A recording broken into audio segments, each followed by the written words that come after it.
DJ हरी भाई गोबे।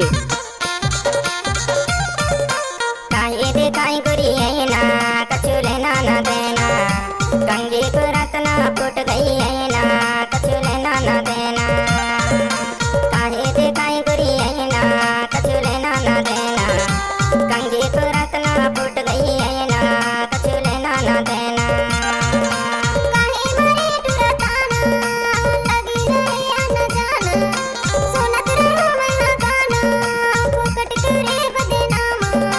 काहे मारे टुरताना लगी रही न जाना, सुनत रहो मैं गाना फुकट करे बदनामा।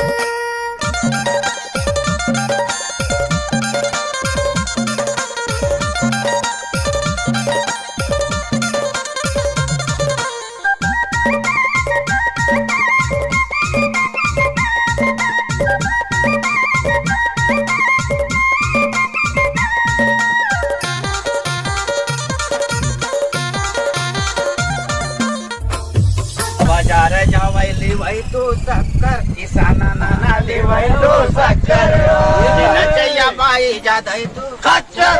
लाल फूल फुलाय सफेद रंगा फुलाय, लाल फूल फुलाय सफेद रंगा फुलाय, लटूरी नजर हमर ऊपर झुलाय। काहे देखाई गुरी है ना कछु लेना ना देना, कंगी को रत्ना फूट गई है ना कछु लेना ना देना।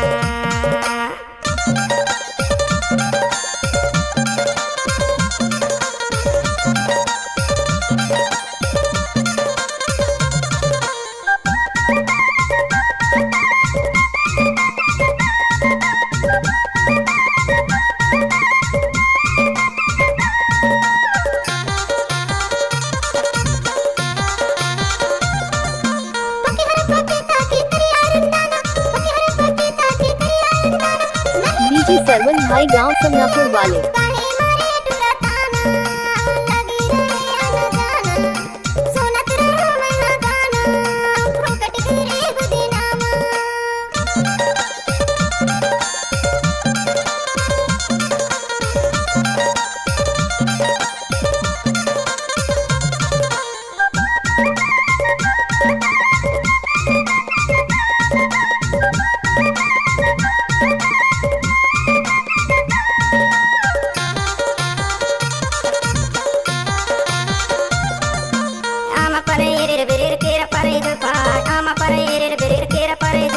मैं भाई कहाँ पाऊँ तोर लाने सुपा, काहे देखाई गुरी है ना कछु लेना ना देना, कंगे को रत्ना फूट गई है ना कछु लेना ना देना।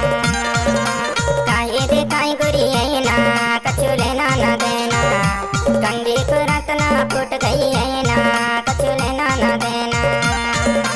काहे देखाई गुरी है ना कछु लेना ना देना, कंगे को रत्ना फूट गई है ना कछु लेना ना देना। काहे मारे टुरताना लगी रही न जाना, सुनत रहो मैं गाना फुकट करे बदनामा। काहे मारे टुरताना लगी रही न जाना, सुनत रहो मैं गाना फुकट करे बदनामा। काहे देखाई गुरी है ना कछु लेना ना देना, काहे देखाई गुरी है ना कछु लेना ना देना, काहे देखाई गुरी है ना कछु लेना ना देना, काहे देखाई गुरी है ना कछु लेना ना देना। डीजे हरी भाई गोबे।